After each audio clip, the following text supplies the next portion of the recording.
Hello, everyone, and welcome to the Circle of the World podcast, where we discuss Joe Abercrombie's First Law series. I am one of your hosts, Lord Chamberlain Jeffrey, and here are my co-hosts, Archer George, and Harrison, the Adeptus Historical.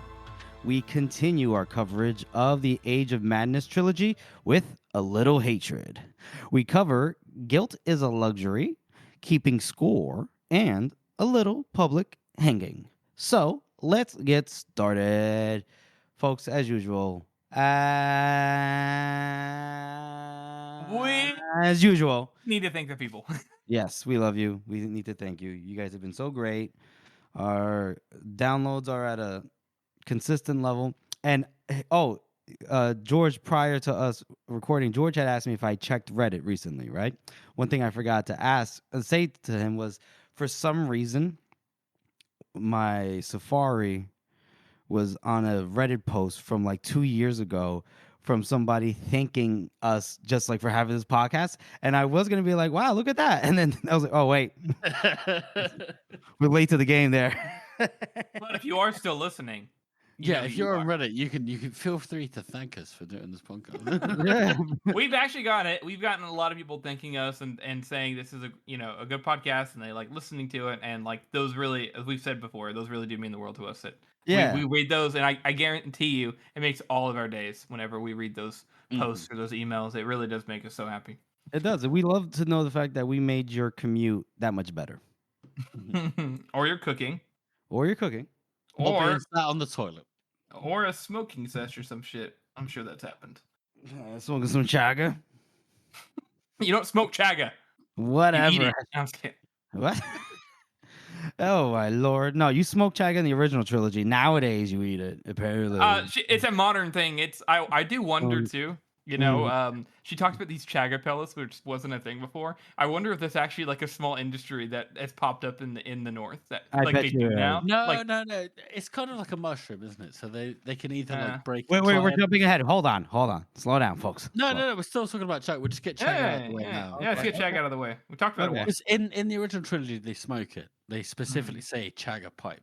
Yeah, they do. So you do smoke it. So I reckon that's dried out fungus, and then this is more like compressed. And you squeeze moisture out of it, and then you stick. That's what makes. Yeah, that makes sense. Yeah, that's what. Yeah. I think it's preference too. Like we see the characters in the new thing be like, "Oh, I'm just gonna put a chaga pellet in." It's like, it's like they've evolved just like in real life. These people started off with cigarettes, and now they're sins. Yeah. That's always what I think of now. I'm like, oh, she's popping this in. Oh, that's funny. She's popping this in. Oh, that's funny. I don't know what that is. What the fuck? It's a nicotine pouch. Yeah, it's a nicotine. They're very popular now. Right. Okay. Very popular. Yeah. But yeah, folks, keep supporting us. We love it. We obviously, please feel free to continue to send us any messages via podcast apps, through our podcast website, through our actual website, or to our email, or on Reddit. Because we love hearing from the populace, no matter what the Lord Chamberlain says otherwise. So... Yeah, I hate that guy. Yeah, I hate that guy. Great guy, though. Great guy. And so we'll move on to our community interaction segment. And for this one, it's just going to be a reminder, right, boys, to sign up for the... Yeah, sign up for the meeting of a chapter on Household Bean Maker for a little hatred. Get on there. Do it. Now. Do it. Yeah, you better watch out. I'll fucking order a cannon from England to blow you up or some shit. That's right. Yeah, you better do it before I pick half the chapters and then don't do half of them. We need volunteers for service. So please. Yes, go ahead and sign up for that. We know Sir Spaceman will be a happy man if enough people sign up. So thank you.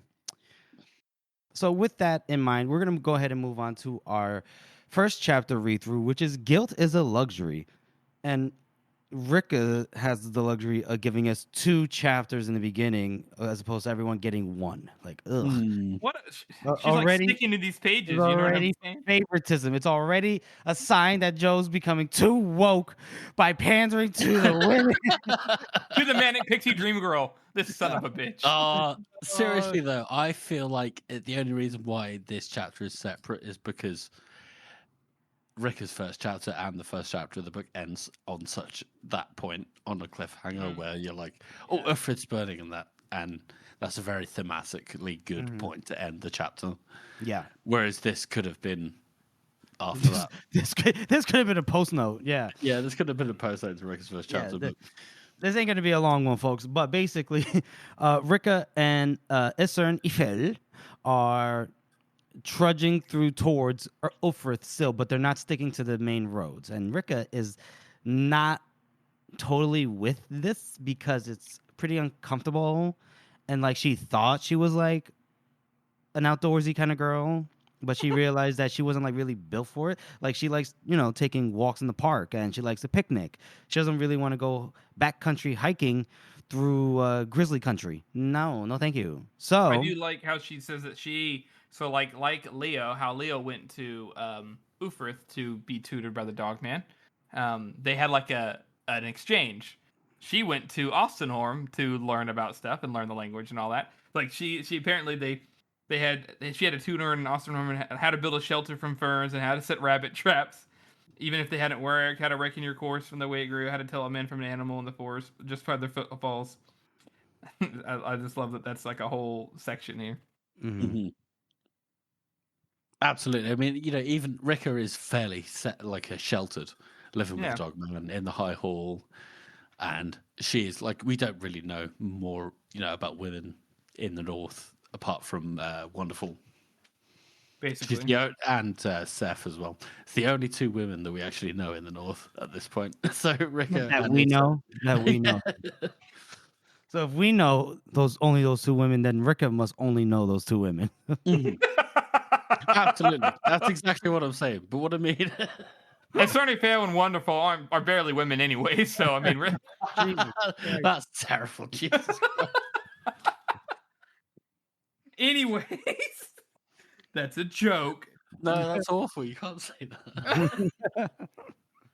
I like how she mentions the tutor in Ostenhorn, and then she's like, but like, it doesn't even fucking matter. Just like with us. Buddy, I took a class for carpentry. Like, yeah, oh really? Could you carve that? Yeah, I didn't think so. Shut the fuck up, bitch. Your classes don't mean anything. Yeah, I mean, but I loved how you say that this kind of mirrors Leo. Leo goes up to the north and he learns all this horrible shit, and Ricka goes south and just goes like, actually, useless shit. This is all shit. Yeah, so Ricka obviously is uncomfortable, but they have to be off the main roads because the Stour Nightfall's men, Scale, Iron Hand, and Black Calder's men are prowling through the country. And Ricka is dealing with some post-murdering guilt. Mm-hmm. We can say it's unlike Leo. Leo, not going through any kind of post-murdering. And no. I hate to ruin this Ricka chapter by bringing up Leo constantly, but yeah, way to go. It's intentional. Joe did this. It is intentional. Yeah. Basically, Isern fail is like, yeah. So what? You killed him. It is what it is. Like you, whatever. I don't care. Get over it. It's it's a tough world. It's a tough country. It's about to get even worse with obviously, looks like obviously the current state of war that the North is going to be in. Yeah. And Isern talks about near the end of the chapter. She does talk about like how she is not so sure about Ricka the person just yet, but she made a promise to the dog man to look after her and try to figure out what's going on with the episodes that Ricka has, and she likes the dog man, and she means to keep a promise. But another thing that people can sometimes overlook is that you can trust on a person's selfish reasons to do something, right? And that's what Isern says, and it's very true.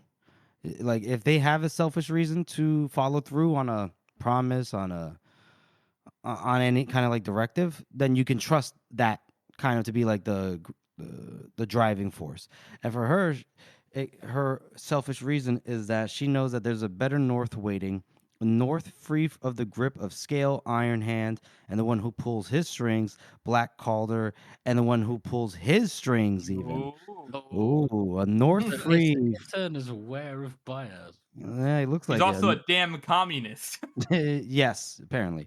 A North free for everyone to choose their own way, and your long eye will pick out our path to it.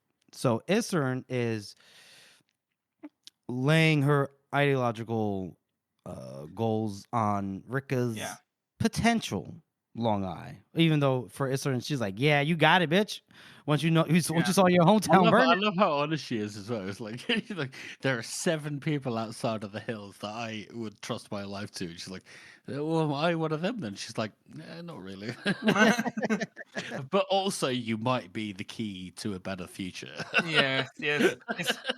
I like how she's too, like, like she's like, those 7 people though, I would like do anything with 7 people, to be clear. Like, because Rick is like, what are you even doing down here? And she says that, and she's like, yeah, but those 7 people, I would move the world for, because at the end of the day, Iserni is like a very she's very in touch with herself and very self-aware, and she knows what in her mind at least, this is what life is. I'm going to take care of these people matter to me, so that's all that matters. So it's like a psychology chapter for her. I'd also really like to know who those 7 people are apart from the Dogman. Yeah, me too. definitely not her Shivers? dad. Definitely, consider her dad's dead and Yeah. also inside the hills. There's Double counted, we Yeah. could definitely guess on some people. Maybe Shivers. She seems to know him already. She hasn't mentioned him yet. I know she hasn't mentioned him, but they seem very familiar when they meet. But maybe not. Maybe not. Anyways, I would like to point out one other thing, and it's the name of the chapter. She's like, Cerny is like, your guilt is a luxury, because the fact that you even feel that proves that you're a good person, basically, and that's a good thing. And she says, guilt is a luxury reserved for those still breathing, with no unbearable pain, cold, or hunger demanding all their fickle attention. Long as your guilt is the big problem, things can't be that bad. Which I think is actually super, super good. Mm-hmm. And also to bring that up about Leo as well, like that's all the things that Leo has, but he also only feels guilty when he's told to. Yeah, exactly. Well, when it immediately he lost. Whereas Rekka is immediately, even in the cold and starving, she's still like, oh my god, I killed that kid. Yeah, so I killed some random kid, and she's still feeling guilt. Yeah. Now as much as we hate Brock, we do know that he did feel guilty about Ritter, but you could only when feel... his mum was like, "Do you not feel guilty about your friend?" No, No, because he didn't remember. He didn't know he was dead. He didn't know. He didn't know to be he fair. was dead. Yeah, but that is fair. I know what you mean, George. But I know what I get what you mean, but she was like, he's dead, and then he goes, oh no, and then he's like, oh god, he has a wife and a kid. Yeah, okay. Yeah. Now I'm saying his guilt probably didn't last long. That's what I'm saying. I mean, it lasted like 5 minutes, didn't it? Maybe just about that. So what would you rate this chapter? Well, it's an interim chapter. Like I said, it could have been tagged on to the last. Yeah, I would say I'm gonna give it a 1 and a nothing, to be honest. Okay. Because like I like the fact that it's not pointless. Like it's got her psychology in there, and it's got some some relation. But honestly, like you said, he could have tacked it on somewhere else. This entire thing doesn't even have to be at this point in the story. He could have tacked us on anywhere in the story, and it would have been relevant. So it's one of his weakest chapters, I think, in period. Mm-hmm. So that's not much to say, to be honest. Yeah. Overall. I mean, that's it. A little bit of wisdom and a little bit of guilt, and that's it. So yeah, I reckon a 2. Just a little bit higher. Yeah, I was gonna give it a 2 as well. It's like what, 4 or 5 pages of Rika being uncomfortable, Rika being guilty, and then Isern saying, "Here's how I think. You should think more like this." Our hopes are all on you, baby. Yeah. It's like, okay. Although I do like the description of walking through a bog and you're losing your boot. Because if that has ever happened to you, that is the worst thing that has ever happened. Has that happened to you, George? That has happened to me several times. I nearly drowned in a bog. You nearly I don't even know what a bog is. What are you, a fucking hobbit? Well, you're on 1 second you're on dry land, and the next second you're up to your chest in mud. What do they eat when they can't eat hobbits? It's true. It's true. It's not a fucking laugh about it. People die in those boxes. Oh, for real? Yeah, seriously. Sorry. Yeah, fucking Letterling died in those bogs, bro. Yeah, exactly. Yeah, that That's is not fiction. very That is a true. thing that happens. That is true. You're right. Sorry about that. All right. All right. Well, we'll move on to our next segment, which is our best meme of the week. Georgie boy, that's you. Take it away. Harrison, take it away, because I don't want to talk about this. Well, the meme of the week is political, and it is by hot_packets_, which I don't think we've had on before. And it's the caption is capital, and it is our very, very brave American Secretary of Defense who is so smart and being completely sarcastic. He goes, "Boldness is the best policy in war." Hey, West, as he's sweating his ass off or whatever he's doing. I don't know the fuck why he's so wet. But he's probably at like a fair or some shit. But it's actually really funny. It's like the fact that it looks like he's sweating with all this shit going on. Boldness is the best policy in war. Hey, Trump. Like, you could just change the last word out and it's great. Although Trump is probably one of the hangers on being like, capital. Oh, George, you're probably the one of the comments I see under this meme. It's somebody posted a picture and it's like, I learned politics against my will. I learned politics against my will. That's it. That cycle. That is it. You're just pulling your face off. Specifically, I learned American politics against my will. Yes, which is great I'm sorry, American politics. Jeffrey, you just said you just said politics, which makes it even funnier. Oh, because I'm such a I'm so American centric. Sorry guys. You didn't even see American. You're like, politics is American. But some of the comments, I always like these. Like one of them is, "The men are chomping at the bit, West. Chomping at the bit. Capital." And then Sir Spaceman said, "A charge. Drive them." Drive to back over the border. I will say that is funny.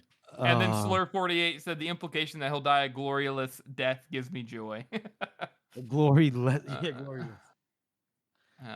Anyways, that is the meme for the week. It's pretty good, unless you don't like politics, which in that case, refer to them in the comment.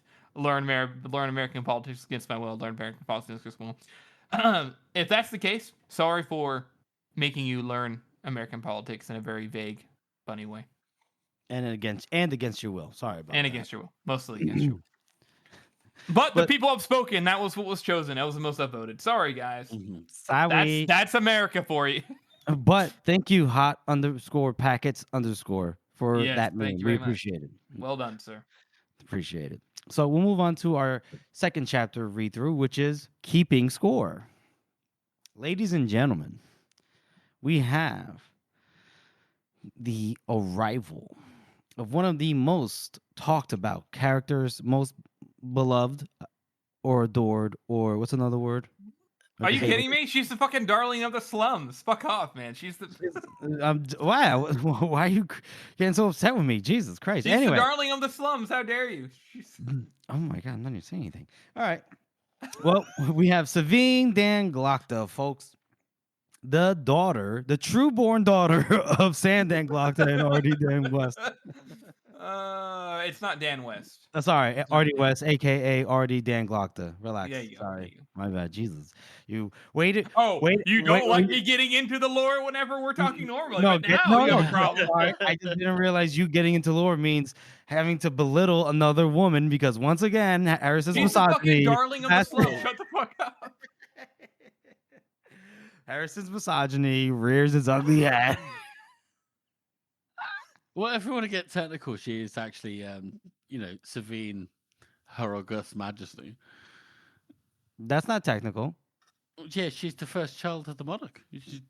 But isn't it male primogeniture or whatever the fuck it is, or no? In this series? Not after the end of the series, it ain't. Once again, George just to be fair, Joe never states one way or the other. You know what? I think you're right. I think that's we just assumed that because it's all been kings. Unlike in Game of Thrones, there is no set system for bastardy. There really right. It doesn't matter. It doesn't seem to matter whether or not Baez just decides who is Yeah, gonna be. he decides. That's true. That's true. He decides. There are bastards though, because Giselle was obviously seen to be as a bastard of Guslav, so that is a recognized position. To be fair, but so anyways, Harrison, why don't you outline for us where currently Savine is when we first meet her in the chapter? So I think this is actually important context because I remember it took me a bit to like realize this. You know, it's Adua has grown immensely in the years following the Great War against the Gurkish. Huge amount of stuff in 20 years. Jesus. Huge. Now, honestly, it's not unrealistic. It's been almost 30 years, and we know about manufacturing like 18 years before this started happening. The main issue that has happened is the fact that Aduat's probably doubled its population. It's probably got like 2 million people in there. But this is like fucking New Delhi, you know what I mean? When it first started industrializing, it's a fucking mess. London, maybe. Jesus. Well, you could literally just say London when it first started. Yeah, London or London or any of the towns in northern England. Yeah, probably. Anyways, it's a fuck ton of people, and they're all crammed up. And basically, it's because of all the good land, all the free real estate has been bought out by like investors and smart businesses and banks and smart people. Oh Jesus, Jeffrey! and I think this is even brought up as well when they talk about later how a lot of the land was, the broad gets kicked off and whatnot. A lot of the people need to move into the cities because there was a bill that was introduced that gave a lot of the lands back to the nobles to use commercially. Yes, that is actually brought up in Last Argument of Kings. I think there is like a part of that, isn't it? I think that's one of the things that Baez brings up in that argument that they have. He does. He says that they will have to the land will be given back to the nobles for compensation, but like instead of common land. But more importantly, I think they do it actively here because they are trying to placate the nobles because the nobles have been losing money and money because these businesses and investors and corporations, banks, and all that going up. Oh, yes, it's almost like.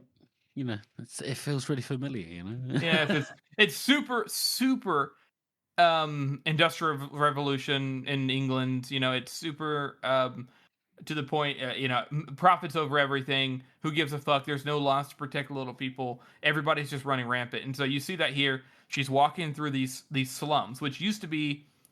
She's not in the 3 farms. Interestingly enough, she's just in the second wall. So there are 3 walls: Casimir's wall, Reynald's wall, and then the Agrion. So she's within the second wall, and she's in a slummy part, and all these houses are closed up together. It's payday, so all these criminals are out and about. Everybody's like trying business ventures.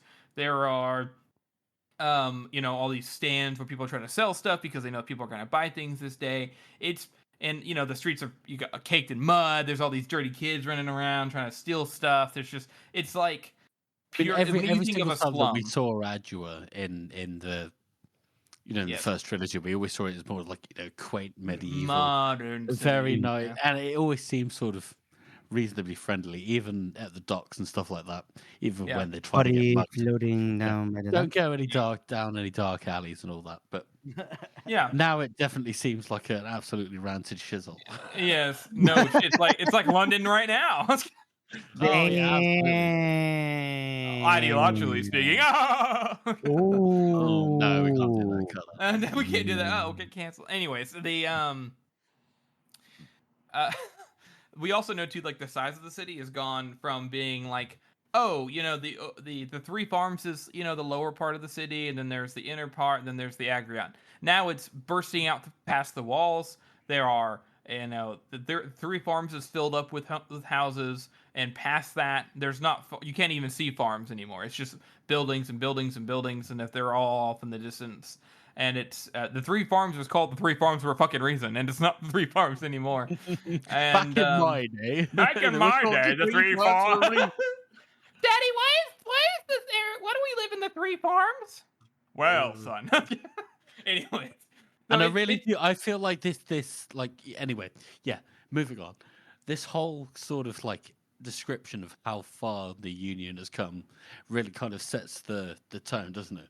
Yes. For the whole of the story, because this whole story, for me at least, is just about how moving on is very hard and get on with it.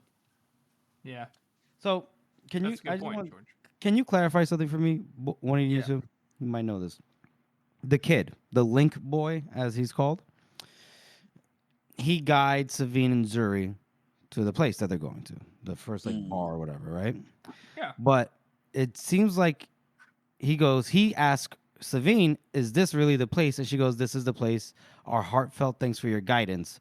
So, how does he guide her to a place that he doesn't even really know of? So, can you explain that to me? I think he knows where it is, but I think he's asking, "Is this really the place?" In the way, like, are you sure that you want to go in here? Yeah. Yeah. Okay. I mean, it's a kid. I mean, but all right. Yeah, but that kid is probably more streetwise than Savine. Maybe. Well, maybe not than Savine, but a lot of other people. All right, that's why I just want a clarification on that, because I was like, how can you be a guide that doesn't know where he's going? But okay, Savine it's Jeff criticizing a 6-year-old child. Jesus, he's criticizing a woman, 2 women, one's black. Anyways, they are. This is already unhinged. The idea that we're getting here from Savine's perspective is the fact that she is all about appearances. She's walking through the slums. She's dressed super nice. But head held high. She does not. She is floating above all the shit below her. That is like her theme. She floats above everything. She's untouchable. Nobody can say anything. It doesn't matter what happens. She'll be just fine. So. She also has this individual with her named Zuri, or Ishri, if you prefer, and she is like her assistant. Yeah, we gotta absolutely talk about Ishri straight away. Whoa! Talk about the whole of Ishri here instead of going over chapter by chapter, because she mentions there was a conversation with Savine where she's like talking about her scripture teacher, and she's like, "Is that the one that had a child with a student?" And we know that that's Ishri, and that must be Khalul, right? So does that mean that Khalul was a child?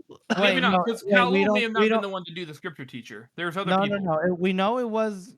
I know we know that Khalul's a scripture teacher, but I don't think it was Ishri. You mean Ishri, the East Wind, the most famous of the is George, you're missing a key factor here. When she mentioned specifically the prophet multiple times, not related to the scripture teacher. She mentions it several times as the book goes on. I think that just might be code, though, the same way that everything else is code. Yeah, I think that you're. No. I don't know whose side is what, but the scripture teacher is definitely Khalul. Definitely. Yeah, it's code. It's like it's her basically talking about Khalul without. Oh, wait, she's not gonna be like, I knew Khalul. Like Savine's gonna be like, what the fuck? Like, I'm saying that there are other individuals it could be. Sure, but I mean, it could be, but it is Ishri, who's like the most famous eater. What I mean is, it's like the first time that every single person talks about East is like, oh, the East Wind. That's her. I know. What I'm trying to tell you is we don't know anything about Khalul as much as we'd love to. We don't know if he actually trained these eaters himself. We don't know if he actually even talked to them. It could have been Mamoon, for God's sakes. I'm not saying it's a certainty, but if it is Khalul, does that mean that Khalul has a child? Well, can eaters have children? Yes, they can. So maybe. Probably does. I don't know if it was Ishri that was the one that, had a kid. I'm just saying it could have been Mamoon. She never mentioned it. That's what I'm trying to say. She never mentioned it. You said it could be Mamoon. Yeah, I bet you it's not Mamoon. I'm on George's side. It's cool. Sure. That'll come up again. It will. We'll be back to this, folks. We're moving on. But yes, because in this case, Ishri is under the alias as Zuri, folks. We hope you remember that we're kind of just doing spoilers at this point. We're saying fuck it. So I was way too late for that, Jeff. I know. That's why I tried to stop it earlier. You motherfuckers just kept talking. Anyways, the reason we're pointing this out so early is intentional, because there's a lot of things that Zuri says that there's so much subtext to what she says with the knowledge that she is Ishri, even though, and to be clear too, it's not really that much of a spoiler. From book one, from like the third scene on with Zuri, when she disappears whenever your Silver pops up, people will go, oh my god, that's fucking Ishri. There's no doubt about that. So people were calling it for a pretty long time. Really? And we never, we never never get direct confirmation that it is her, to be fair. But it is. Well, there's that bit in The Trouble with Peace when Savine like looks under her coat and she's covered in bandages, and it's just then like, that's what, yeah. Yeah, exactly. So, but anyways, I know we're spending a lot of time on this beginning part, but we're trying to set the scene here because it's like you said, George. It's very well put. Is the fact that this setting sets the scene for this, like the society of Adua and how she carries herself. So she gets to this like tavern place, and the kid's like, "Are you sure you want to go in?" And she's like, "Yeah, I'm gonna go in." And Savina's like, "Oh, here's your money," and she puts a coin in her hand. And I like this little monologue she has in her head where she's like, everything is about appearances. She invested and paid all these people to do XYZ. That way she earns money. She basically is saying she can be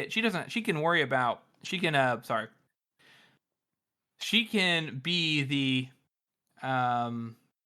charity person. She can give out money. She can be good looking, the face woman, because all the back deals and stuff, that's all in the back. She doesn't have to worry about that. She is an investor. It's about appearances. She shows up, she goes, here's what I need, blah blah blah. Look, I'm such a good person. She gives this kid a coin. She's like, there you go, sweetheart. You're such a good boy. In other words, she's the CEO. She's the CEO. Yeah. She basically goes, I don't have to get my hands dirty. That's other people's jobs. And so because of that, I can be a sweet little thing, which is not incorrect, but very depressing. Yes, and this is also just as depressing too. The paragraph where right before she goes for you, she talks about how in Holstorm, that there's one of her properties there. It's a manufactory. There's child labor going on there. There's a lot of child labor there going on. She's aware of it. The manager says, and you barely pay them any little bit, but that's far away.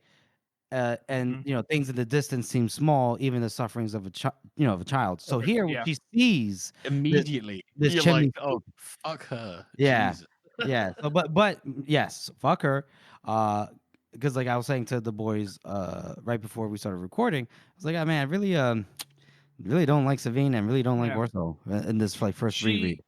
She but also real mentions, quick, just want to say that seeing that kid, even though he might be like playing it up by adding dirt to his face, whatever, then it's like, oh, what I feel I'm like doing, that's just like a thief thinks everybody steals. Maybe because she, like, her whole thing is putting on a face. She thinks everybody else is. Right. And so, but it does work on her to an extent, but also like Harrison, when you were saying, playing up the I give back to the community. I am charitable. But I do think there's nuance here, is what I'm saying. Yeah, no, I totally agree. Savine is a nuanced person for sure. She also mentioned that she's charging double the going rent for a whole bunch of refugees for the slums. That's right. In his slums. She packed for refugees as well. Gurkha's refugees. That's crazy. She's ticking all the boxes of Jeff Bezos. Yeah, and that's our first hint, right? When she talks about the Gurkha's refugees, like, well, why would they be refugees from Gurkha? Yes, that's the first hint. Point, something's wrong. Yeah. Something's wrong. But yes, we also know that obviously Zuri is here, who seems to be talking about scripture and prophets. Even if you don't know her whole story, why is she here? And why is she working for Savine? And why the fuck is she working for Savine? Yeah, daughter of the Archlector. Unless she's subterfuge. Dun, dun, dun. She so she goes into this bar. The barkeeper's like, "Hey, baby, how you doing?" And she's like, "Oh, you want my?" She's like, "Oh, hey there. Yeah, I'm super. I love this line too. She's like, for some reason, this bartender, this barkeep thought that he was significantly more attractive than he was. I fucking love that. She goes up. She's like, "Oh, you want my name? I'm so good at teasing." And he's like, "Oh yeah, baby." And she's like, "Yeah, my name is Svidenglokta." And he's like, "Oh, I'm gonna die." Oh, it's pretty funny. And which in this scene too, I don't want to cover it again because she mentions it later, but she also is like, yeah, my daddy's, Galacta. Yeah, I'm untouchable. Like, she definitely has this air of untouchability, which is very important to this book in particular, because some of it's from her dad, some of it's from her money, some of it's because she was raised as a rich girl. It's just, in general, she feels untouchable, not just because she's confident, like she thinks that's the case. So, she is actually untouchable for the first few bits, anyway. She is currently untouchable, yeah, but we'll get to there.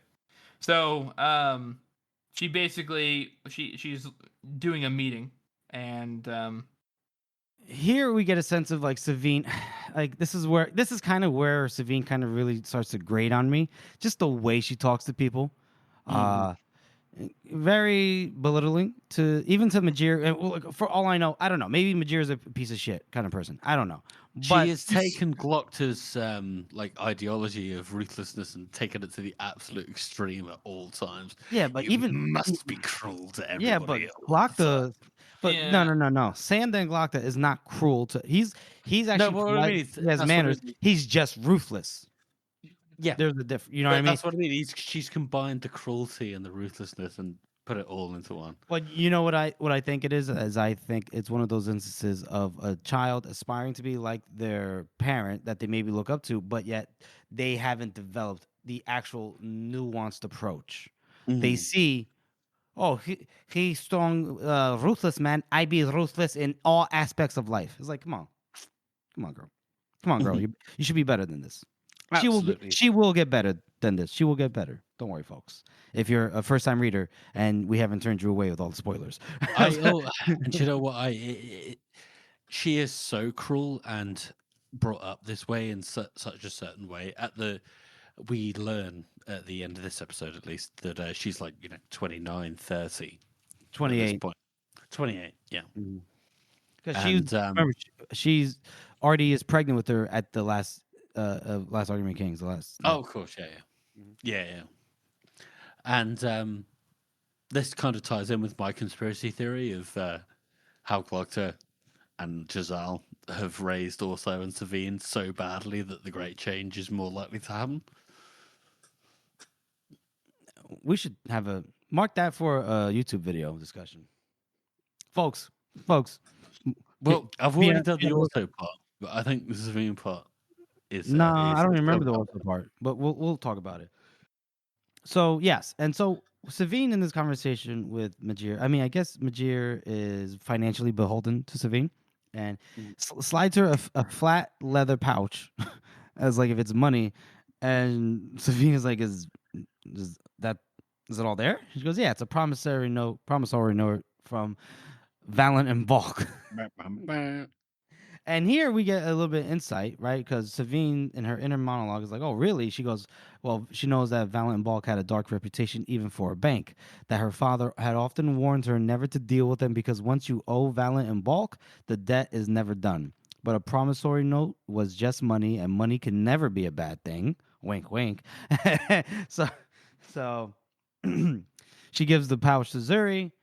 And she says something that's pretty funny, which obviously I think is applicable to contemporary times. It's coming to something when even the bandits are using the bank, which is oh, if only ye knew, ye of little, like you just naivete, great naivete, right? But I like the fact as well that we, obviously Glocta has warned Savine away from Valen and Bulk. Yes, we know that. Quite rightly. You don't want to be in their debt. You do not. So there's like a little passing joke, like, just be, what does Majira say? She goes, oh, I'll have a few boys follow you out of the neighborhood. I'll never forgive myself if something were to happen to you. And this is just kind of like, her being like, I guess, polite. But then Savine's like, oh, something happened to me. Your own forgiveness would be the least of your problems. Majir's like, yeah, true. Right about that. Pass my regards to your father. And Savine laughs and apparently says something like, let's not demean ourselves by pretending my father gives a dry fuck for your regards. And it's like, why? Why? Like I just want to. I just want to. Extremely rude. Upon everything else, right? You can be cruel and relentless and ruthless, but you don't have to be rude. It's just mean. Yeah, absolutely, incredibly mean. It makes me want to tell Harrison to commit a hate crime. Like I don't know. So anyway, Harrison, I think you're muted. Harrison was being a good daddy. We saw you rockabye baying over there. It's probably a good thing I was muted. I said you don't have to ask. Love it. Love it. Okay. So then there's a bit of a break, and then she goes ahead and meets an architect. His name is Ditham Dankot, a famed architect apparently. And long story short, her and Zuri, He's got a huge fucking desk. I love that. Yeah, I love the fact that he's just got a desk that's like the size of his office. Yeah, apparently he has to like squeeze around to get to his chair, which is a crazy detail. But so I guess she's there to like tell him that she wants to invest in his project, and I'm assuming the project is a canal. Well, interestingly, more than that. I thought it was more than that. I think it's more like a project because like she mentions very offhandedly that he builds the best bridges since the Maker, and that he did it with metal, and that's going to be the future. So like I think she's investing in him, his enterprise, his business as a whole of like infrastructure, because she mentions the bridge, but then her offer to help is to, hey, I'm going to invest in this canal to go through the wall between the main district and the 3 farms. And he's like, holy shit, oh. Whenever she's trying to sell him. I do actually like this scene, because the main thing that kicks this off is she's there to be like, I'm an investor now with you. And he's like all excited. He seems really frayed, like all like unput together. He's like running out of money, and she reads that off of him. Yeah, she reads. He's well dressed, but she could tell that like the clothes are not exactly they're a little bit old and a little bit frayed. But he is like a man that looks to be in control. He has calluses on his fingers and dirt under his fingernails. Like good working man. Self-made. But he's bald. He's practically bald, but he's like still like combing over the few wisps of like gray hair he has. So vain as well. Yeah. So she's reading this off of him. You know what you should do, right? You got to read your counterpart negotiation. But yes, so it does seem to be like some kind of like widespread project involving a bridge and a canal. So she's here, and she basically corners him, and she squeezes him like a lemon. Yeah, because he was willing to young lemon. He's willing to give up young lemon. He's willing to give up a 20th share to her, but she wants a 5th, and obviously cuts into his percentage of ownership and everything, because there's already other rounds of investors. But she goes, young lemon. Mad late. Oh, anyways, So down to the nitty gritty of it is that and what she's gonna do is gonna squeeze this guy for more than he even owns of his own enterprise. Right, and the reason why is because she has political leanings and knows all the right people. Right, but in this case, the political leaning in this, at least this first case, is she's just gonna talk to a Tilda Dan Ruckstead. Oh yeah, no, it's black man involved as well. Yeah. Apparently, political discourse. Yeah. Do we know a Tilda Dan Ruckstead? So we don't know Ruckstead yet, but we know that we do. We don't know it yet. Ruckstead later. Okay, then we don't need to talk about it right now. The main point is the fact that Ruckstead is her husband is the Lord Marshal, which there's only 2 of, so he has a lot of political standing, and that he doesn't listen to anybody else other than his wife. Essentially, is what this characterization of Ruckstead currently is for this conversation. And she's a massive blabbermouth, a terrible blabbermouth, as Ishri says. Yeah, and that he's running out of money, and the main thing that he said is Ziri puts down the money. And he goes, we agreed on the 20th, right? And then she's like, a 5th, which is fucking insane. Right, yeah. Yeah. So I don't So, know. I She gets it though, doesn't she? Because she bullies her way into it. yes and no. I do think she does bring some standing to it. She does say, "Listen, like I'm going to take advantage of you, but I'm not bringing nothing. I am going to allow you to be able to go through the wall, extend your canal." Now they're all self-serving. To be clear, I'm saying it props The to thing her is, for being what it wordy. essentially does for Court is turn it from this is something that I've developed and I've built into now I'm just working for somebody. Yeah, yes, basically. but Yeah. he even like Savine notes it, and this is what I think what Harrison's alluding to is that now like the idea of extending it even further into like the 3 farms and Yeah, the and Hills sure 3 he can founders. pursue his idea better, Yes, but he knows that it's but gonna make he him now more money. his personal life is not going to be any. It's going to be much worse now because we've just seen how Savine treats little children in factories far away. Yeah. And she Yeah. says a huge How's reason he why going to she treat this wants guy? the yeah. Okay, The only reason hold on. she's even We're talking talking over each other. Okay, Harrison, go. the only reason she wants to build this canal anyways is that way she can increase her production for her mills inside in the 3 farms and Right. vacate other people from different homes and push them into other different. It's Mhm. horrible. Yeah, and she even like says, "I could even arrange His Majesty's Inquisition to attend a labor meeting." Wink, wink. That's like the mafia in the fucking Sopranos, isn't it? Oh, Yeah. maybe we'll have the guys come down and do a health inspection, Wink, wink. eh? And so basically, this is like Harrison. This is kind of what you allude to earlier, because when he goes, "How about instead of a fifth, I'll give you a 10th part," and she goes, "Look, you're an architect to rival Canadius himself, but you're entirely lost in the maze of adjuvant society. You need a guide, and I'm the best there is. Be a darling and give the fifth before I take a quarter." Like, ugh, I just. Ugh. So anyway, and so then Gross, he isn't she? agrees. She is slimy, isn't she? I hate She her is so very, much. she is very slimy, and so he agrees to the 1/5 of ownership, and he says, like, they did warn me that you care about nothing but money. And she goes, well, whatever. Beyond the point I passed long ago, I don't even care about money. But how else is one to keep score? And ends this chapter there. I love this chapter for characterization. Right.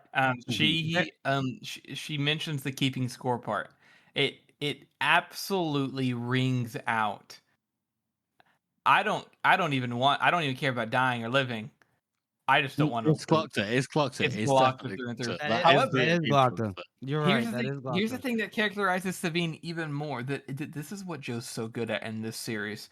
He's able to pick these characters. She's got a little bit of Giselle in her.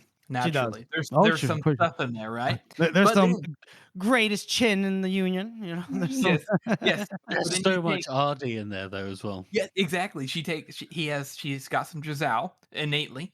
She's got a lot of art. She's got a lot of Galacta, like by behavior. She wants to be. At the end of the day, she wants to be like her dad. That's what she really wants currently. She wants to be like her dad. She wants to be feared. She wants to be powerful. She has this mindset that she just like she said. I don't care about the money. I'm just keeping score at this point. I just want to win. That's really what she wants. She's brutal, but she's tempered. Enough, this is just like him before his fall as well, because he had all the advantages and now she has all the advantages. Yes. Yeah. But she's also tempered by her mother, though. She's actually I was gonna say scary.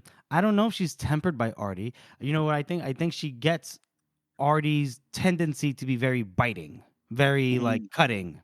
Yes. Do you remember how she would talk to Giselle and Colin West? Now listen, before anyone jumps down my throat, they deserved it. But I'm just saying, we remember how she could talk to them.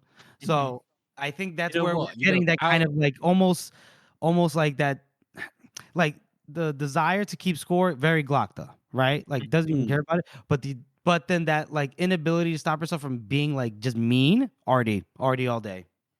In a similar way, I think that in that power couple of Artie and Glockta, I reckon Artie is the ambition. Yes. Glockta is very good at staying where he is and doing as well as he can Yeah, with what he had. because he learned his Artie's lesson the after. one that climbed the fucking ladder, isn't she? Yeah, that's true. Because Sanda and Glockta learned his lesson after that bridge. He was like, you know what? I don't think it's good to always consistently like move places. I think it's good to just stay. I think that, I think that Glockta, once he had the position of Baez in front of him, that was his goal. But Artie totally pushed him, as he says at the end of the story. Is well, it was your mother's idea.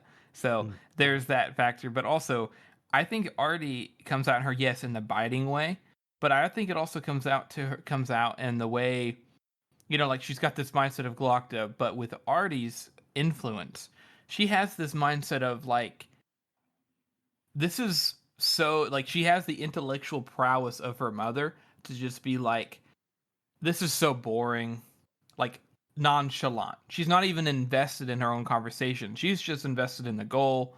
She's just, going through the motions.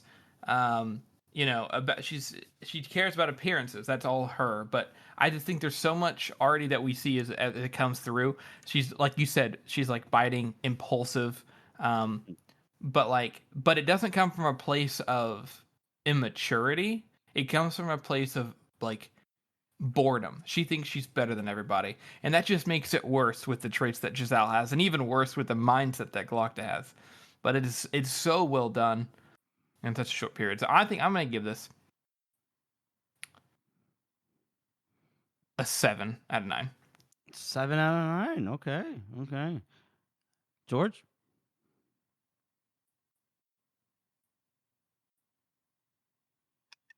I think there's so much subtext and so much information carried over from the character that I can't say it's a bad chapter. And obviously, the way that Savine is written is so infuriating sometimes. Obviously, you have to root for her because she's the protagonist. So you're always happy when a creepy guy gets chewed out and everything like that. But I don't know. I reckon it's a little bit drawn out. A few of the scenes, especially the bar scene, is it's a bit too much. So I reckon that brings it a little bit down for me. So I reckon a 5.5 because it is a very good intro for the character. But I just reckon it's a little bit too drawn out. Yeah, I did struggle. I'm struggling. It's between a 6 and a 6.5 for me. I like the chapter. It is a very good characterization of Savine. Like, we meet her, boom, great. I am just. It's what you said with the bar scene. It's not just. It's the bar. Like it's 3 or 4 times too long. It's the bar scene and it's the court interaction, and it's just like, you don't need to act like that. But again, I was like, is that so? I don't know if that's a writing thing or that's just like a me not like. I feel like maybe I'm having an adverse. Maybe I'm just like having that reaction to the character. Do you know what I mean? So maybe I'll put it up to. I'd say after 3 or 4 times reading it, I think I still sort of have the same feeling that it's sort of. I don't know. There's sort of like we get it. There. We get it. Yeah. You're mean. Yeah. We get it. Relax. There's a lot of details to go over, but I don't know. Can I push back just a little bit on there? Because I feel like all the characters in Joe's stuff does this thing where that especially in their introduction, where they say something here in just a second, or maybe we have to cover it in the next episode because of how long we've been doing this now. But Orso's introduction is, he fucking says the same shit over and over again, and we get that he's lackadaisical. I think it's just annoying. I think that's more of it, and I think that's intentional. I find Zuri more annoying with her interruptions than I find Sabina. You find Zuri more annoying? In this moment, because she's interrupting with the scripture. Oh, my scripture said, like, if I was one of those people, I'd be, you shut the fuck up. She didn't even interrupt about the scripture until Zavine had paid the money to the boy. She didn't interrupt anything about scripture. I'm talking about later. I'm talking about she's talking to court. Oh, right. Oh, but that's Savine was even looking at her to like, hey, come on, throw in little. Jeffrey, I'm trying to talk about a point. I'm not, but okay, it doesn't matter. I'm just saying that Savine overall, to me, she feels very consistent. I base the consistency of that kind of stuff based off the other characters. So if other characters do something similar, then I don't think it's a an error in the writing. Like, oh, I get it. So then it's just the character, right? Okay. Yeah, that's what I think. Yeah. So then, I just got so annoyed. I guess when I That's with fair. that, I don't like divorce chapters. You should rate it how you enjoyed it. This is always how we've done it. But you know what though? But this is very good characterization about who she is. At least who she is at this time. Yeah. So I'll give it a 6 and a knuckle. Fair enough. I'll give it a 6 and a knuckle. So we will go ahead and move on to our character spot. Harrison, I think we're highlighting Deaton Dancourt, aren't we? Yes. I got a couple things to say about Deaton Dancourt. I think, first of all, he's a Dan, so he's noble. Despite him being noble, he gets down in the dirt. He said he basically dug the canal himself, which is probably an exaggeration, but he obviously got rough and tumble. He dug a lot of the canal himself. He led the project. He may not be good with money or good with society, but he obviously has a vision. Mm-hmm. He obviously is a very good architect, and he seems like a pretty solid dude. He's a noble who's not afraid to get his hands dirty, who's willing to invest, has a dream, trying to make a living. I think he's cool. I think he's really cool. I just wish that he was born in an earlier time. Just on the thematic thing, I think the big desk thing is a point about how he is new to the the politics side of it. He thinks that having a big desk makes him look like a big man, Well, he's naive in that way. But maybe it's because he's an architect and there's a lot of drawings he has to do. He designed that big desk himself, and he's proud of it. I think it's both. Maybe. I think it's both. Maybe. And there is Eve Savine picks up on it. Like there is greed there. There's ambition because he's like, ooh, into the canals. Ooh, into this. Ooh, we got some money. Oh, okay. Like so, there is like some ambition there. There's nothing wrong with that being ambitious. But go ahead. What Savine is doing here is what we'd now call insider trading. Yeah, right, Yes. right. Yes. Very true, Which is still not illegal. So right. Right. But at least if you're a politician. Right, but for this character spot for Deaton Dancourt, I just want to focus on what is it like to be a victim of fucking insider trading? There's nothing you can do. There's no legal recourse. You can just be like, I can be blackmailed, or I can do what they say. He's not necessarily a victim in this case. He is an unwilling, no, sorry. Is this a hostile takeover? Is that what you're saying this is? Yeah, kind of like more of a hostile takeover from Savine's part. Even though it's only going to be 1/5 of the venture. But anyway, Deaton Dancourt. But that's what they mean. Like he's probably invested half of that in the initial money. Maybe, and he's already had into labor. George, I'm getting some conflicting information from here. Do you like him or not? I love that Court. Court is great. Okay, great. I wish he stood his ground and gone down like the rest of us. Well, yeah, maybe. He's a fucking sellout. Splitter. Stone splitter? Is that what you just said? Exactly like 1/50th of the audience is going to get that, hopefully. Yeah. I wonder what other kind of works of art he did. I wonder, he's a nobleman, right? Mm-hmm. How recent? Because obviously, he's older. Well, hold on. Yeah, this is an aristocracy, but he didn't know who Tilda Dan Ruckstead was.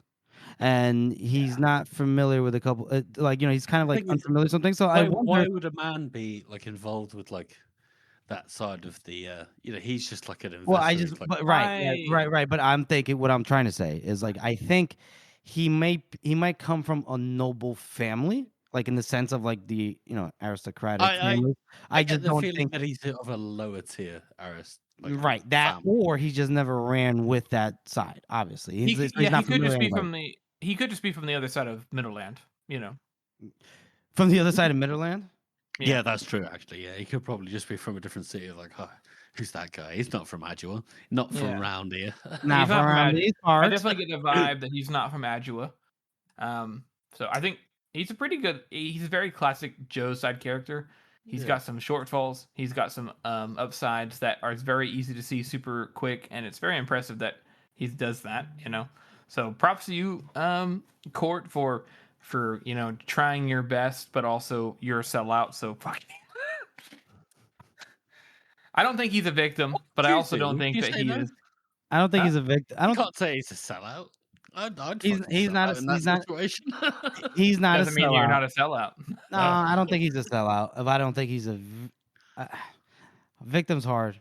Maybe a victim, but like he's victim is not. He's a, it is his venture. He could just decide to he's just shut it. collateral damage. Let me put it like this: maybe, if maybe. you read about this and they add you in newspaper that he sold his enterprise essentially, right? He sold all his shares to Savine Dan Galacta. You know what you would say in modern society? You'd call him a fucking sellout. It's like selling. It's like saying, "Hey, why did Aldi's or it's a grocery store right? chain here, Because he why didn't did they like sell to Jeff Bezos? where Because was they're his a sellout. integrity kind of thing. Yeah, I got you. I got you. All right. Well, not you know, actually, but you know what? The good thing is as far as we know, well, not so far as we know. So far, Deaton Dancourt is not dead, so we don't get to say we hardly knew ye. Maybe he gets to redeem himself in the future. But for now, that was the character spot of Deaton Dancourt. And now for our final segment, it's also our final chapter read through. I hate bloody hangings. Well, that's the first line uttered by a well-known character in this trilogy, Orso, aka his august prince Orso of the brood of Giselle. Not right now. Not right now. Not sweet at all, or breed, or just brood of Giselle. We know who he is. We know who he is. But apparently, so we meet Orso for the very first time, folks. This is a character introduction here that's going to resonate throughout the rest of the series. It's him. It's a few whores. Ladies of the night. And there's a young girl. No, courtesan. Geishas. And there's also a young gal named Hildy who wears a cap. A cap. A newsies cap. I thought it was an officer's cap. I thought it was. I like a newsy cap better. Actually, that's funny. But I do think it's a military cap. Actually, no, it is a military cap. Yeah, I'm just being. No, you're good. And he also has with him Corporal Tunney. And is it Private Yoke or Corporal Yoke? I think it's Lance Corporal Yoke. Lance Corporal Yoke, yeah, okay. So I like how they're still fucking following each other around after all this time. Yeah, after there.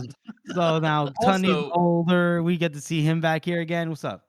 Tunney has, as we've talked about before, has some good attributes that are hidden underneath the muck. Yoke doesn't seem to have any. He seems to have lost any kind of innocence. He's just a little rat now. Yeah. Yoke is a horrible little shit. I hate him so much.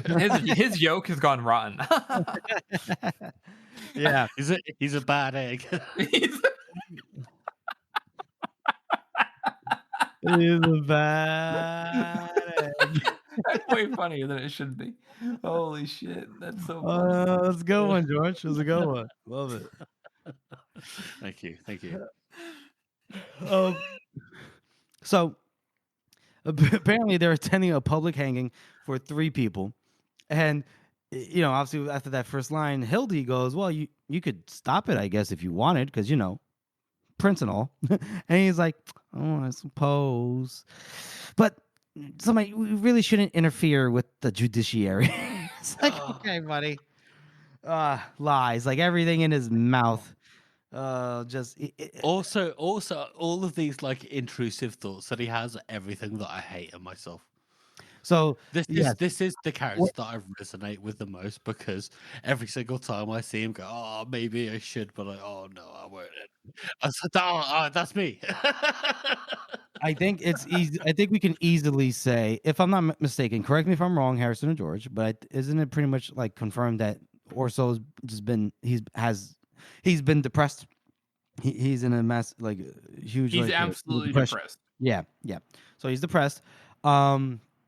Like many of you listening. Yeah, but that's no fucking excuse.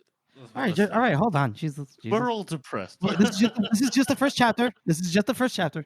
All right. So they're doing something. His vice in this moment in time is pearl dust, which is legitimately cocaine. I just don't know how else. I to love describe it. that. I love the fact that Joe introduced. We had Chagger that is sort of like, here or there, and then that's Tobacco. which is a bit heavier, and they're just like, oh yeah, no, this is just straight up cocaine. Yeah. This is pearl dust. There you go. There you go. And so I like how there's the inquisitor that's standing in front of the three convicts, and he's like, these three people are members of the outlawed group known as the Breakers, convicted of high treason against the crown. So now we know who these people are. They're gonna come up later. Don't worry. Turns out the first one that's about to get hanged is this big burly bearded man, and he's a proud. He goes, all we want is an honest wage for honest work. Tunney and Yoke are making jokes about taking dishonest wages, blah blah blah. Basically, Well, we get introduced here to the Breakers, and Yeah. like the discontent mission. in the union that is happening. Obviously, we've seen like from Savine's standard that everything is kind of collapsing, everything is going to shit. There's fucking 20 people living in a house in the city. Yeah. There's no jobs. Everybody's starving. And from So here we no see shit public- that there's people kicking off. Yeah, and then there's discontent here, right? And so what we also get a sense here really is like the side conversations, and the side conversations illustrate because he notices that his box of pearl dust is going empty, and he tells Hildy like, "Hey, give me some more." She goes like, "From where?" I'm just gonna say, the way that Stephen Pacey does that line is the most infuriating thing I've ever heard a human being say in my life. What? Which line? It's like, Hildy, empty. Oh, Jesus. Okay. It's awful. It's so pathetic. It Okay. blows my mind every single Brilliant, time. actually. It's perfect and to make you feel like he's just gross. Yeah, like he's like so like It's pathetic. useless. That's the Yeah, word. It's yeah. pathetic is the Yeah. word. Yeah. So she tells him obviously like, hey, you actually owe money to people, so like your credit is no good. Not with Including Majir, yeah. Majir, Spizzeria, and he's like, oh, what the fuck? And so It was like, but they know I'm good for it eventually. one of these days I'll be coming into a considerable legacy. Oh my god. And then Hildy goes, well, you owe me $9. What? He's so yeah. He's a trust fund kid. That's what he is. Yeah. But he He's shoos just- her. He shoos her away, tells her to get it done, and then one of the hoes, ladies of the night, courtesans, whores, sorry, is like, "Oh, she's a weird one," and he goes, "She's my valet, and she's a fucking treasure." Now I don't know how Pacey says it in the audiobook, but to me, I'm like, "Oh, this is like a very, very, very brief and fleeting moment of like him saying she's important to me. This is important to me. Shut up." That is important. Yeah. Yes, Okay. I think that he's Hildy is a treasure. Yes. Yeah. I think he's like no, I'm not gonna put up with like very soft, like no, like she's my baby girl. You fuck off. Right. Yeah, absolutely. And so, real quick, as Hildy goes off, the convicts are about to get the first one's about to get hanged, and he starts to say like things that like really like resonate nowadays, like no more machines, aka no more AI, no more seizure of common land, and then people are like starting to like, you know what, that makes sense, and then the Inquisitor's like, get him, and so they do the lever, and then he gets hanged. No, it's only after people start to agree that they decide to hang him. Yeah, they're like, oh, let's do it now. That's Let's important. let him talk. When the crowd starts to go, oh yeah, this guy actually he's got a good point. Yeah, that's when they decide to hang him. Cross the line. And then obviously when that guy gets hanged, obviously Orso's like, "Ooh, this is uncomfortable," and he works his fingers in his collar. Foreshadowing. And so then the next two people were coming, and it's a guy and a 15-year-old girl, and this convict is the older convict's like, "Please, just take me, don't take her." And then they're like, "Nope, both of you."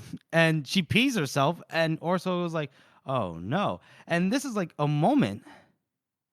Where because he goes, Yoke goes, yuck, she's pissed herself. And Orso gets mad at him. He goes, that's what disgusts you? Yeah. And then he goes, no, fuck this. I'm gonna say something. If not him, who? If not now, when? And there was a problem, the girl's noose, the Inquisitor's struggling to get it like hooked up, and he's about to say something, and then Your Highness he hears behind him. and he turns around and Your looks. Highness. There you go. Thank you, George. And he sees Bremer den Ghost. Harrison, what were you gonna say? Nothing. Oh, and You so see Marge Simpson. Go ahead, Jeff. Well, I sound like Marge Simpson now. no, that was me. Your Highness. Sorry, Your Highness. homie. Can't even do it. Sorry, Homie. I like this appearance of Gorse. Like he's still the tank, but he's older, but he's still buff as shit. He's in great shape. He's still bald. He's just a little gray, but he is. And Gorse, by the way, is like a 50-year-old man now. So he's got that old strength. You know what He's I mean? got the old strength, but and he then is still probably the deadliest soldier of the entire Union. I have like no doubt about that. yep. And so Choke, he jokes about because Gorse has been sent there by the Queen Therese to get Orso, and Yoke he makes a joke. Is like, what could matter more to a mother than the welfare of her eldest son? And then apparently Gorse's eye slid across to him and stuck there, and all he did was look, but Yoke's laughter sputter into nervous silence. So he might sound like a clown, but His Majesty's first guard was not a man you trifled with.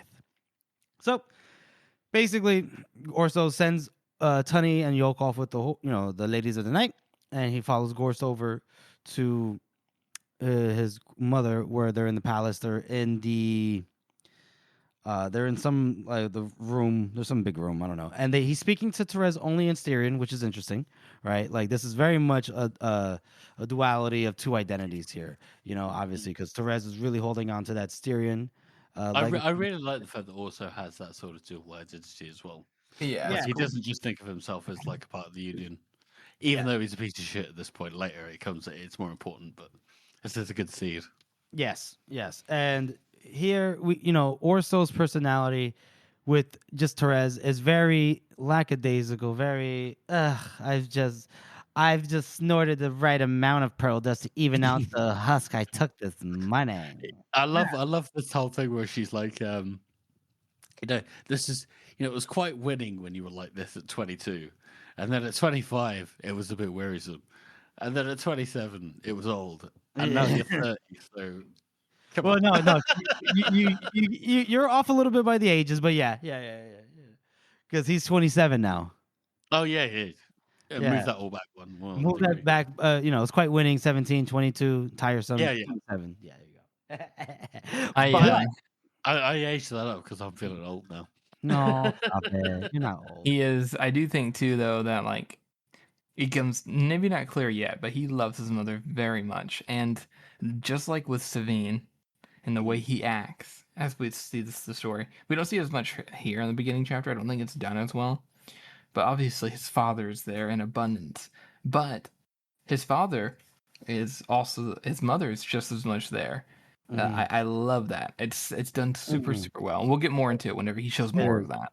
Yep. You're correct about that. And what we see here, at least from Therese's point of view, from her, or at least from Orso's perspective, hasn't really warmed up to Giselle. Let's just say the Queen of Ice is still the Queen of Ice, because more than two times at the very least calls Giselle weak or ineffectual or a terrible dance partner, right?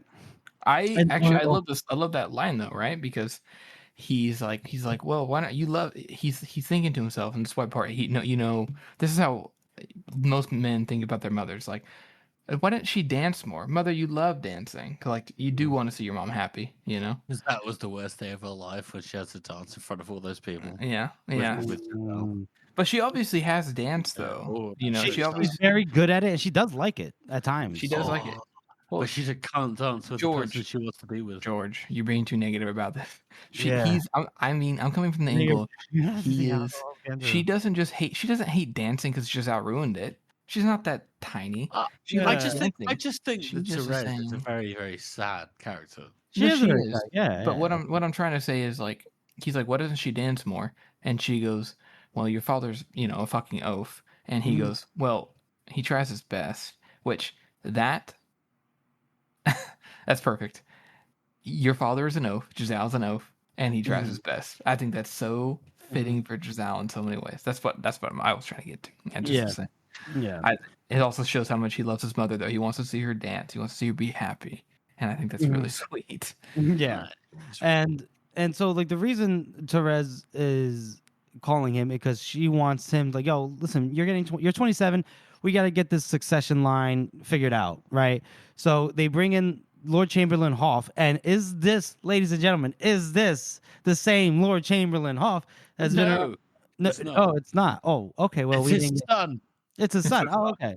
Oh, yeah. Well, we don't get any confirmation about that right now in this chapter. We do.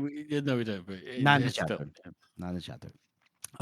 So basically, he comes in, and it's your namesake, Jeffrey. Yes, Lord I know, but and we shall. But I want to talk about him a little bit more in depth in a different chapter where there's a bit more meat here, because what his role here is just relegated to bringing in portraits of potential suitors, and Orso shoots each and every one down, driving Therese absolutely crazy.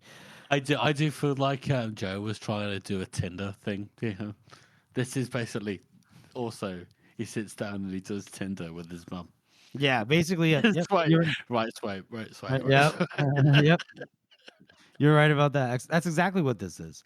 And then, and at the end, they ran out of any potential suitor. At least for today, they did. And then he jokes around with Lord Chamberlain Hoff, like, what? No portrait of Savine Dan Glockta lurking in the hallway? Whoa.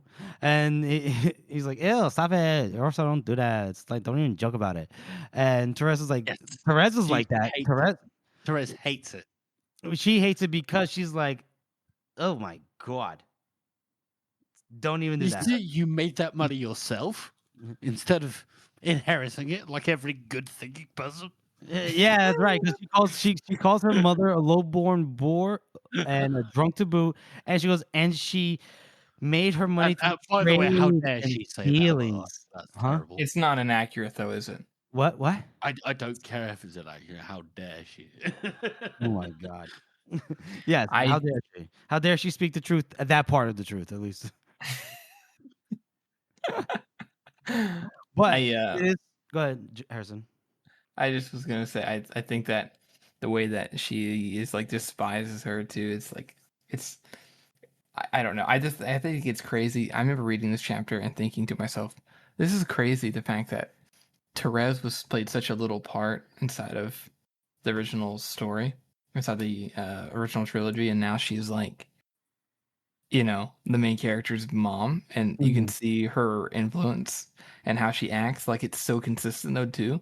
Like, that's just so cool. There's so many characters that pop up that you're like, oh, that guy. She hasn't changed. They have a role in the story without breaking character. It's just it's such a good little nod. Yeah. And Orso, he's obviously joking around with Therese. He's pissing her off just to piss her off about, like, potentially she could be my bride in the future or whatever. She's like, oh my God, just promise me you'll have nothing to do with that ambitious worm of a woman. And then Orso goes, with Savine Dan Glockta, all right, calm down. Her mother's a commoner, her father's a torturer, and she made her money from business. Quite apart from which, really, she's far too bloody old. And then... Yes, no, yeah, absolutely, yeah. So I feel like Therese really only hates Savine because she's Glockta's kid, or she thinks he is. Yes. Oh, because that's really because she has a beef with Glockta. Right. Yeah, I mean, obviously she hates fucking Glockta because, we can't really, dance around it. He had her raped technically. She didn't want to agree to having a kid, but she had to. Yeah. Oh. So I can imagine why you'd hate the kid of the person who did that to you. Here, let me put it in the other perspective. I don't know what kind of perspective you could put it in, buddy. Yeah, play the devil's advocate. Yeah, play here. No, it's not the devil's advocate. That's not what I mean. No, I'm joking.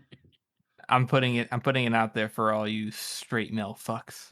Imagine you were like about to marry the woman of your dreams, or at least you can figure it out. You guys are together, and then some guy comes in and says, "I'm gonna kill you and that person you love if you don't fuck this man who you don't know, who is fat and ugly and has a smelly dick." What? And you go, in her mind, right? It's equivalent. Oh my God. And you go, "Oh, I'm sorry, what?" And you go, "Yeah, you're gonna have to do that." and you have to do it 4 I fucking kidnapped this person. times, 3 times minimum 3 times to produce heirs, or whatever. It's like you, you're gonna now you're gay. So yes, so in this case we're talking about seahorses. Because how's a guy can give heirs? How are they gonna give heirs? You know what I mean. Stop it. All right, I'm sorry, George. You can cut that We bit all out. We do understand. We do understand, and obviously, it does make like complete sense why Therese is just absolutely just like blech when it comes to Glocta and his ilk. Makes complete sense. And so it must be, if she was to ever find out, much to Therese's dismay, when right after he goes, quite apart from which, really, she's far too bloody old. Oh, he gasped. Oh, fuck. Orso arched his back, clutched desperately at the edge of the desk, kicked a pot of pens across the floor, stuck his head against the wall, and sent a little shower of plaster across his shoulders. He tried desperately to squirm away, but she had him by the balls. Quite literally. He crushed his face up, nearly swallowed his tongue, coughed, and hissed one more desperate fuck through gritted teeth, then sagged back with the whimper, kicked and sagged again, legs shuddering weakly with aching after spasms. Fuck. Savine looked around, lips pursed, and took Orso's half-full wine glass and spat into it. Even under those circumstances, we're back on the incest straight away. We're about 4 chapters into the trilogy. And if that's not enough, she scraped her tongue against her front teeth, spat again, and set the glass down on the desk next to her. This is the most awkward, disgusting sex scene I've ever read. This scene is so vile. Honestly, it's so gross because then Orso, although it's one of my favorite lines, it breaks it up. He said he's sitting there watching his seed float around in the glass. And he goes, that really is disgusting. But he goes, that is somewhat disgusting. And Sabine goes, please, you only have to look at it. It is so uncomfortable. Also, it has an awful diet as well, so that makes sense. And then he's like, with such disrespect, I will be your king one day, madam. And to be fair, this whole banner bit is really cute. See, that's the thing. They're like such a cute you couple, feel so but it's wrong. It's so wrong. Oh, yeah. Yeah, but they don't know. Especially because the first time I read this, I didn't know. Like, I'd completely forgotten about the first 6 books. Oh, you did? So, like, I got halfway through, and the first time I heard, the first scene with Glocta in the wheelchair, I was like, I know that voice. I know that guy. That was where I recognized it. And then I was like, oh.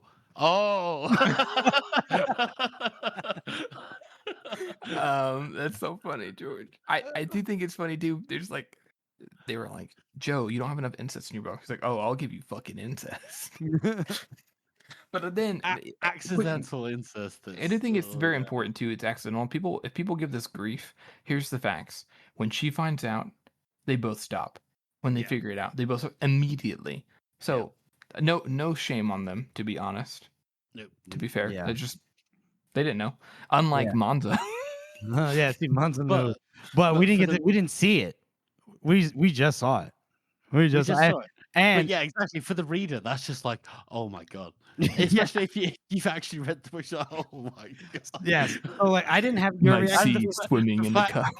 They are obviously both enjoying it so very much. And the crazy thing is, George. The crazy thing is like,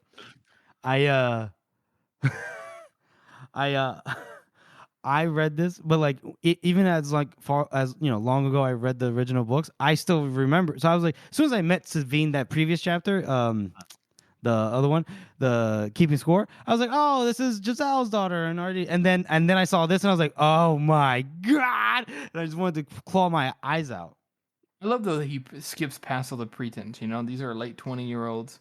both very in high, very, very high society. We don't get like the build up for this. I like that though. It cuts out a lot of the extra bullshit that we already got with like Giselle and Artie. Like we kind of the build up stuff that we got in the other stories. So I like that it kind of cuts straight to it. It's nice. Yeah. Well, maybe not straight to this. Yeah.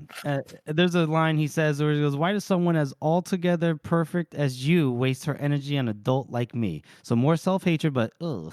And then she actually like considers the mystery, and then he's in his he says that, but I reckon Savine's like, "Oh, what the fuck." No, but internally he considers, maybe I just ask her. Maybe I just ask her to be my bride, my wife. Which would have been like, "Oh my god." But then she goes, but well, I can only think of one reason, buddy boy. And she hikes up her skirt. She's like, "It's your turn." And the and then he ends just yeah. Go ahead, finish. Yeah, finish. This. Finish. He ends this chapter by kissing her thighs and going, "Is there no end to the demands of one's subjects?" Which is like, Jesus Christ. Oh my god. That is the end of that chapter, folks. Holy fucking shit. Their chemistry is actually, I think, Joe's best. Yeah. I think their chemistry is the best Joe chemistry I've ever thought he was able to do. I read this chapter and I was immediately invested in the entire thing. I was like, oh, we're going straight to they don't know that they're brother and sister and that they're gonna have to deal with this, but they actually do genuinely love each other. Oh my god, I was so invested. First thing off, it's the writing for their scene all their scenes is incredible. I'm like, it's crazy. It is incredible. It is something. I mean, like it's crazy because like you reading the first 2/3 of this chapter, right? It's the introduction to Orso, and so he's a pathetic, self-hating, fucking just useless, but also not really useless. He's the prince. He could be used, but it's almost like he believes he's not, and he believes he has to do is stand up and say something. You know? Right. That's all he has to do. All he has to do, and he does it. And then while we're focusing on that, then there's like this like incredible like smash cut to him just getting his back blown out by his own sister, which is crazy. It's like what? It's fair.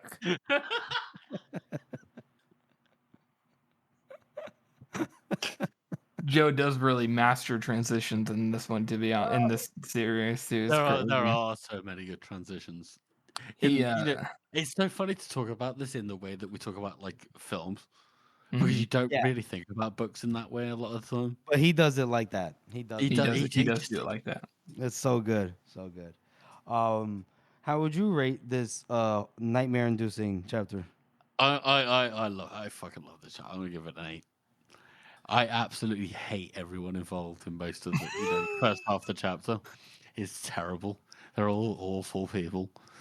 Even we like Tunny. I liked Tunny when we had his POV, but now he's just like, what are you doing, man? Well, I still like Tunny. He's just a little weasel. Why is he here? Why is he sat next to Orso? Like, you're in the army, you know. Yeah, I love Tunny though. He's still consistent. He is still funny and he is still consistent. But yeah, everybody in that fucking organization is terrible. The firm, Orso's little entourage, again, like Leo's entourage, are all terrible. They're all bad people in different ways. Oh my god! You just revealed except Hildy, obviously. No, actually, hang on. You just revealed something to me. What? Hang on, I'm locking in. There's another. There's another parallel here. You're right. He does have an entourage. His entourage, though, is built off his own personality. Of even though he's a bad person, they all kind of like enjoy being around him because, like Tunny says, eventually they see his potential. They're like, "Hey, you are kind of a shit person, but like also we're not hanging out with you because you're the king. We're hanging out because you're cool." Whereas Leo's group, they're like. Go ahead. No, I think there's a bit in both of her. There is, but there's a change that happens in the most story, of the people that hang out with also hang out with him because he's rich, because he's famous. Not Hildy, not Tunny. I don't think Hildy and Tunny are the exception. Yeah, but who else? Who else we talking about? Hildy, Tunny, and then Yoke. Yeah, but that's what I mean. Like on the other side, like everybody that's with Leo hangs out with Leo because they love Leo for being except for Jiren. Maybe that's the thing. Maybe that's the thing that I'm pointing out, though. They both have an entourage. They hang out with Leo for his money. They hang out with Orso for his money, and they hang out with Leo for who he is. But then that changes. I don't know. Yeah. There's something there. There's something I'll think there. about it more. I'll think about it more. And we all give our scores, by the way. No, Harrison, give your score. I just don't like this chapter as much, to be honest. But I think it's about the same level as Savine's. I think so. I think 7 out of 9. I think it's really solid, really good character introduction. I think they show you so much. Like, we're almost done with the character introductions, and they're all very strong. I love seeing Therese. I love the parallels, but I don't think we get as much of his character as we do with Savine's, but we see other things more. So yeah, I was gonna give it a 7 too. I like it just a little bit more than Savine thing, and that's more because of like, honestly, it's more of like that smash, like, oh my god, he's banging his sister, like, oh Jesus, like that's such an impactful moment, like that obviously is gonna have reverberations through the rest of this trilogy. But if it wasn't for that, yeah, it's like I guess I would 7, 6 and a knuckle. Like they're pretty much the same to me. I enjoy them. I think they're good, but I'm not like there yet, you know? So I'll give it a 7. 7's good. Yeah, 7's good. 7 is good. Well, with that, that's our coverage of these 3 chapters. That's our show, everyone. We want to thank you all for listening and supporting this podcast. As you know, this is a passion project for the 3 of us, and your support means oh so much. Join us next week as we cover The Breakers, The Answer to Your Tears, and Young Heroes. And make sure you follow us on all of our social media or shoot us an email at storyoftheworldpodcast@gmail.com. And if you haven't already, please subscribe to our podcast on Apple Podcasts, Spotify, YouTube, or wherever you get your podcasts from. And please make sure to rate and review us. Thank you all again for listening. So much for spiritual instruction.